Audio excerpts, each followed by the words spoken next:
सदर मुमलिकत की तरफ से की ज़ेर सदारत वफाकी टास्क फोर्स पॉपुलेशन मीटिंग में शहजाद रॉय से मुताल्लिक़ ये फैसला किया गया और इस सिलसिले में बाज़ाब्ता एक नोटिफिकेशन आया and Shahzad Roy is joining us today from Karachi. Shahzad, how are you? और एक तो आपको मुबारक भी देंगे, this is an honour, because obviously यही समझा जाता है कि जब आप कोई बात करते हैं तो वो सही जाके लोगों को समझ आती है। Now you are the goodwill ambassador for population and family planning. किस तरह, of course this is close to your heart, but how do you plan to go about it? अच्छा, thank you so much Humaan Abdullah for having me. एक तो सबसे पहले जो मैंने अभी सुबह ही न्यूज़ देखी है, जो हमारे कल जो किलिंग्स हुई हैं हमारे मसीह भाइयों की, बल्कि बहुत ही अफसोस, आई एम श्योर आप लोगों को तो पता ही होगा, मुझे भी पता चला। और मैं अभी ट्विटर पे यही पढ़ रहा था कि सब लोग लिख रहे थे कि हमें माइनॉरिटीज़ टॉलरेट करना चाहिए, ये करना चाहिए। मैं ये कह रहा था, टॉलरेट हम किसी को क्यों करेंगे, हम कोएग्जिस्ट करेंगे, हम सेलिब्रेट करेंगे diversity. I don't know why we write this word tolerate. हमें किसी को बर्दाश्त नहीं करना चाहिए, हम सबको कोएग्जिस्ट करना चाहिए। दूसरा जो पॉपुलेशन की जहाँ तक बात है, देखें मेरा जो मुझे जो एज ऑनरी गुडविल एम्बेसडर बनाया गया, मेरे लिए बहुत ऑनर की बहुत बड़ी रिस्पॉन्सिबिलिटी है, बट मेरा काम एडवोकेसी करना है कि मैं ये मैसेज कन्वे कर सकूं। बट मुझे हमेशा मैं कोशिश करता हूं कि कुछ ज़्यादा किया जा सके सिर्फ मैसेज कन्वे करने से। सो मुझे लगता है कि सबसे पहले तो इस बात की बहुत ज़रूरत है, इस बात को समझने की बहुत ज़रूरत है कि इस मुल्क के अंदर 34% जो कपल्स हैं, 34% वो CPR रेट है हमारा, यानी वो कॉन्ट्रासेप्टिव्स इस्तेमाल करते हैं। लेकिन हमने जो गोल रखा हुआ है वो 50% तक का है। 17% ऐसे कपल्स हैं हमारे मुल्क के अंदर जिनको जो चाहते हैं इस्तेमाल करना, बट उनको एक्सेस ही नहीं है। तो देखिए हुमा, अगर मैं जितना भी मैसेज कन्वे कर लूँगा, अगर वो अवेलेबल नहीं होंगे हमारी क्लिनिक्स में, हमारी मेडिकल जहाँ पर हेल्प मिलती है, तो हम कुछ भी कह लें उन 17% को तो नहीं फ़ायदा पहुँचेगा। तो पहले उन 17% तक वो कॉन्ट्रासेप्टिव्स पहुँचाना, वो नॉलेज पहुँचाना, वो इन्फॉर्मेशन देना बहुत ज़रूरी है सबसे पहले।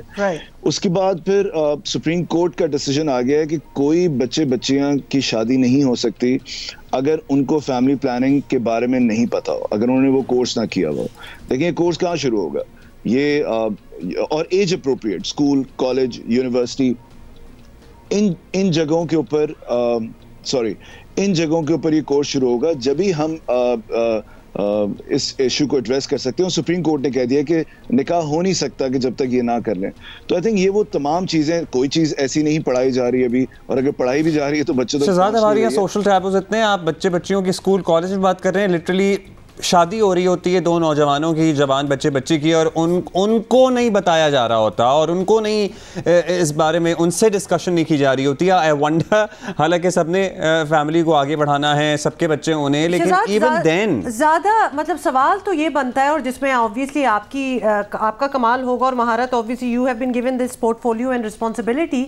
इस बात की शुरुआत कहाँ से की जाए, मतलब बात की किस तरह जाए? ये हम तो बड़ी नॉर्मल बातें जो होती हैं उस पे बात करते हुए कतराते हैं बहुत से Pakistani house hold. Now this is a topic which really, माँ बाप जिनके 10-10 बच्चे होते हैं उन्होंने कभी डिस्कशन नहीं की होती, लेट अलोन के अभी कोई किसी की शादी हो रही हो तो उससे ये बात की जाए। देखिए, एक जगह ये पॉपुलेशन की कॉन्फ्रेंस हो रही थी और वहाँ पर कोई साहब थे जिन्होंने, क्यों बहुत सारे लोग सपोर्ट नहीं करते उसको और इसके अगेंस्ट भी बोलते हैं, तो उनसे किसी ने पूछा कि आप इतने अगेंस्ट है कि नहीं बताना चाहिए या नहीं करना चाहिए कॉन्ट्रासेप्टिव इस्तेमाल, या आप पॉपुलेशन मैनेजमेंट को फेवर नहीं करते, तो आपके कितने बच्चे हैं? तो उन्होंने कहा कि मेरे 3 बच्चे हैं। उन्होंने कहा कितने साल हुए आपकी शादी को? उन्होंने कहा 30 साल हो गए। तो उन्होंने कहा आप भी तो कोई फैमिली प्लानिंग का तरीकेकार अपना रहे थे ना, जब भी आपके 3 बच्चे हैं, वरना तो 30 साल में 3 बच्चे ना होते आपके। तो देखें, हर कोई कोशिश करता है, जो भी इसके खिलाफ भी बोल रहे थे, अगर आप उनके बच्चे भी देखें तो किसी ना किसी तरीके पे वो फैमिली प्लानिंग जरूर कर रहे हैं। तो देखिए, हमने जब सेक्सुअल अब्यूज पे बात करना शुरू की थी कि बच्चों को कैसे बचाना है, तो वो बात उन्होंने सेफ सेक्स की तरफ डाल दी थी। बट अब वो वक्त आ गया जहां पर आप बच्चे बच्चियों को एज अप्रोप्रिएट तालीम दें, ये सुप्रीम कोर्ट कह चुका हुआ है। तो अब ये सिर्फ चैनल्स जैसे आप लोग प्रोग्राम करते हैं, बाकी लोग प्रोग्राम करते हैं, जितनी हम इस पर बात करना शुरू कर देंगे, क्योंकि देखें गरीब आदमी जो है ना, जो थर्ड वर्ल्ड कंट्री होती है, वहाँ पर ये जो 2 इश्यूज है ना, एनवायरनमेंट और पॉपुलेशन, जिसने रोजी रोटी कमानी हो, वो ये नहीं देखता कि मैंने स्ट्रॉ कौन सा यूज करना है, प्लास्टिक बैग नहीं करना उसके, लेकिन पॉपुलेशन एक ऐसी चीज है जो वो समझ सकता है कि उसके पूरे खानदान को इससे फायदा हो जाएगा। और ये इसकी एग्जाम्पल है कि 17% लोग यूज करना चाहते हैं हमारे मुल्क के अंदर, लेकिन उनको नहीं अभी अवेलेबल है। तो अगर एक चीज हो जाए कि जो क्लिनिक BHQs जितने भी हमारे मुल्क के अंदर, प्राइवेट है गवर्नमेंट है, अगर वहां पर जब भी कोई कपल जाता है तो फौरन उनकी काउंसलिंग की जाए। जब बच्चों की वैक्सीनेशन के लिए माएँ जाती हैं तो उनको बताया जाए फैमिली प्लानिंग के बारे में। सबसे पहले तो जब बच्चे की डिलीवरी के लिए माँ बाप जा रहे होते हैं किसी भी अस्पताल, किसी भी क्लिनिक में, उस वक्त उनकी काउंसलिंग की जा सकती है, क्योंकि वो इतना वो मौका बड़ा अच्छा होता है, इमोशनल भी होते हैं, सेंसिटिव भी होते हैं, और जाहिर है एक तकलीफ से भी माँ गुजर रही होती है। तो उस वक्त माँ बाप को दोनों को बताना चाहिए कि जनाब अब आप ये जो बच्चा दुनिया में आया है इसकी निगहदाश्त के लिए भी जरूरी है कि इसको प्रॉपर टाइम दिया जाए, इसको वक्त दिया जाए, इसको दूध पिलाया जाए, वक्फा रखा जाए। बेशक ये सारी बातें सही हैं, लेकिन इस वक्त शहजाद जो हम डिस्कशन कर रहे हैं इस वक्त टीवी पे, ये दिस इज अ सजेशन, मतलब इसको एज अ प्लान्ड वे आगे कैसे लेके जाना है, बिकॉज यस करना यही चाहिए, ज़रूर होना चाहिए। अब जो डॉक्टर इस बात को समझता होगा वो कर भी लेगा अपने पेशेंट से, जो नहीं समझेगा वो तो टच भी नहीं करेगा इस टॉपिक को। So how do you go about it, मतलब स्टार्ट कहाँ से करेंगे? सबसे पहले तो आप पॉलिसी बनाते हैं और फिर वो पॉलिसी इम्प्लीमेंट होती है नहीं होती है, बट पहली पॉलिसी तो ये होनी चाहिए कि जहाँ पर भी ये क्लिनिक्स हैं वहाँ पर ये मैंडेटरी आप कर दें कि बताना ज़रूरी है। ऑब्वियसली इसको इम्प्लीमेंट कराना मुश्किल है, बट पहले पॉलिसी तो आना ज़रूरी है।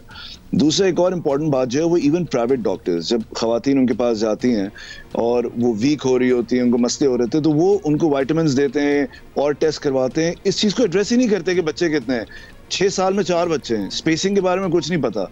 सो बट ये तमाम चीज़ें आई थिंक स्टेट को मैं अपनी तरफ से पुश करूँगा, बिकॉज मेरे लिए बहुत इंपॉर्टेंट है कि मैं एक अरसा जब ये रहूं मैं, तो मैं कुछ चीज़ें इम्प्लीमेंट करा सकूं। लेट्स सी कि कॉन्ट्रासेप्टिव्स अवेलेबल करवाने में मैं कितना पुश कर सकता हूं गवर्नमेंट को। देखिए ना, मैं पहले भी बाहर था, बट जब बच्चों को मारने का कानून पास हो रहा था या सेक्सुअल अब्यूज़ के बारे में पढ़ाना था, तो वो कितना, तो कम से कम बच्चियों को तालीम ये मिल सके इनिशियली कि फैमिली प्लानिंग कितनी ज़रूरी है। Long way to go Shahzad, मैं आपको बता रहा हूँ कि इस तालीम को देने के लिए, इस तालीम को दिलवाने के लिए अभी आपको बहुत कोशिश करनी पड़ेगी और आपको बहुत से फ्रंट्स पर शायद लड़ना भी पड़े।